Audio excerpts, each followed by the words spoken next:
Welcome to Your Sport Swindon. I'm here with Swindon trainer Paddy Fitzpatrick. How you doing, Paddy? How's life treating you? Good, can't complain. It's good. And lastly, Sam Sniper Smith, Sam Sniper Smith, yeah. Sniper Smith. You've seen the length of his jab, haven't you? Yeah, I mean, he could shoot you from 2 miles away. It was like a sniper. Yeah. A few words for him. Exciting to see a lad like that with all that talent. Yeah, he's got a close friend of his called Tim that does some of the MCing on the amateur shows. And you've met him actually, And I bumped into Tim around 18 months ago, 2 years ago.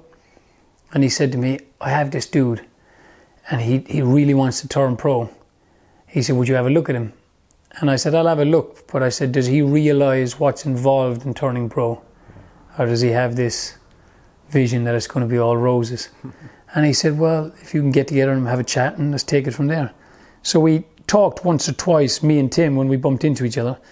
And then eventually we just set a date. We said, well, let's bring him down and see how we do. I gave Tim a bit of homework to take home and work on, of what I wanted him doing from the first day we were together. And when I walked through the door the second day he was here, he was in the ring shadow boxing exactly what I had told him to do. Exactly. So I thought, okay, well, he's open and he didn't go home and just think, I'll pick that up again the next day I went to the gym. You could tell he was working on it at home. That excites me when I have somebody that wants to put as much effort into it as I'm putting into it. So that was it.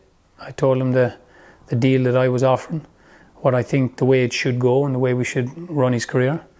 They agreed with me, and he'll be making his pro debut now in July time.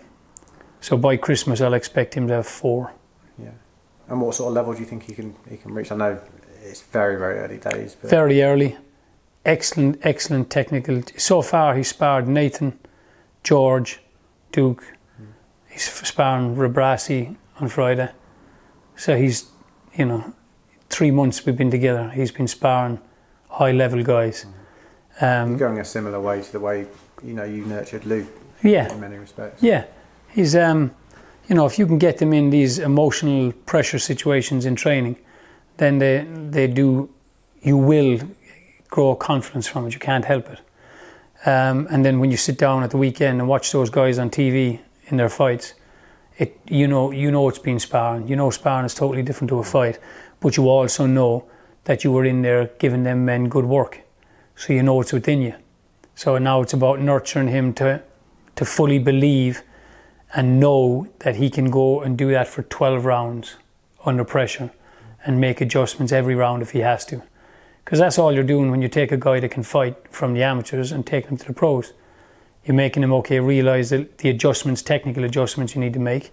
But it's about, this isn't about winning a fight over 3 9s now. It's about doing over 12. If you look at, say, somebody like Chavez against Meldrick Taylor, he nearly lost every round. But you can't ever think it's over. It's like, I'll get him the next round. I'll make an adjustment and get him the next round. I'll get him the next round. He got him with 10 seconds left. It's that type of attitude you need. And Sniper's open to it. And I don't want to talk too soon on him and put pressure on him. Very talented fighter.